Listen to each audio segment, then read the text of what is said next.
దక్షేశ్వర మహాదేవ్ ఆలయం అనేది భారతదేశంలోని ఉత్తరాఖండ్లో హరిద్వార్ నుండి 4 కిలోమీటర్ల దూరంలో ఉన్న కంకన్ పట్టణంలో ఉన్న శివునికి అంకితం చేయబడిన హిందూ దేవాలయం. దీనికి శివుని భార్య సతీదేవి తండ్రి గారైన దక్ష ప్రజాపతి పేరు పెట్టారు. దక్షుడు 14 ప్రజాపతులలో ఒకరు. ప్రస్తుతం ఈ ఆలయాన్ని 1810లో రాణి దంకౌర్ నిర్మించింది మరియు 1962లో పునర్నిర్మించారు. ఉత్తరాఖండ్లోని లాండౌర్ ప్రాంతంలోని గుర్జార్ రాణి దానధర్మం కారణంగా ఈ దక్షేశ్వర్ మహాదేవ్ ఆలయం ఉనికిలో ఉంది.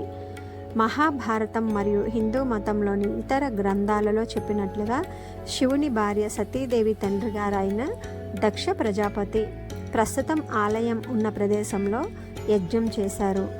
తన తండ్రి శివునికి ఆచారానికి ఆహ్వానించినప్పుడు అవమానంగా భావించినప్పటికీ కూడా సతీదేవి యజ్ఞానికి హాజరైంది.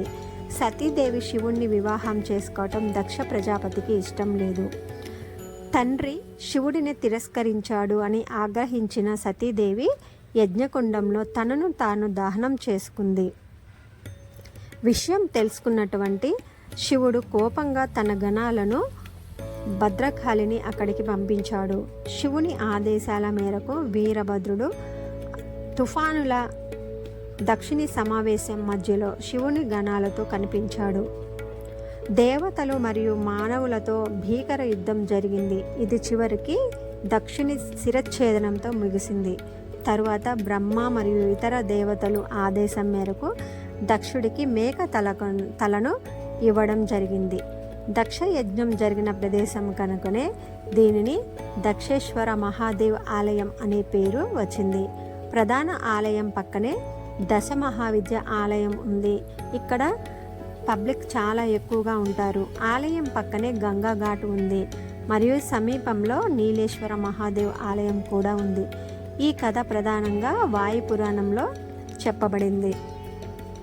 ఈ ప్రదేశానికి హరిద్వార్కి మేము కూడా వెళ్ళామండి. గంగా నదిలో స్నానం చేసి ఆలయానికి వెళ్ళాము. అయితే ఆలయంలోకి ప్రవేశించగానే దక్ష యజ్ఞం జరిగినటువంటి ప్రదేశం అని తెలియగానే అమ్మవారు దహనం అయినటువంటి ప్రదేశాన్ని చూడగానే గూస్ బంప్స్ వచ్చేసాయండి. నాకైతే కళ్ళమట్టి నీళ్ళు వచ్చేసాయి. ఎందుకో అర్థం కాలేదు, కానీ అసలు అక్కడికి వెళ్ళాను కానీ దేవుని ఏం కోరుకోవాలో ఏమో కూడా అర్థం కాలేదండి. అలా అయిపోయింది. స్టాచ్యూ లాగా అయిపోయాను ఆ ప్రదేశాన్ని చూడగానే. చాలా చాలా పవిత్రమైన ప్రదేశం అండి. హరిద్వార్కి అలాగే రిషికేశ్కి 20 కిలోమీటర్ల దూరమే ఉంటుందండి. ఇక్కడ చూడదగ్గ ప్రదేశాలు చాలా ఉన్నాయి. గంగలో స్నానం ఆచరించి అక్కడ లక్ష్మణ్ రేఖ అనే బ్రిడ్జ్ ఒకటి ఉంటుందండి. ఆ బ్రిడ్జి మించి దక్షేశ్వర్ మహాదేవ్ టెంపుల్లోకి వెళ్ళాలండి. అక్కడ మనకి తెలిసినట్టయితే రిషికేశ్ హరిద్వార్లో గంగోత్రి సినిమా షూటింగ్ కూడా జరిగిందండి బ్రిడ్జి మీద.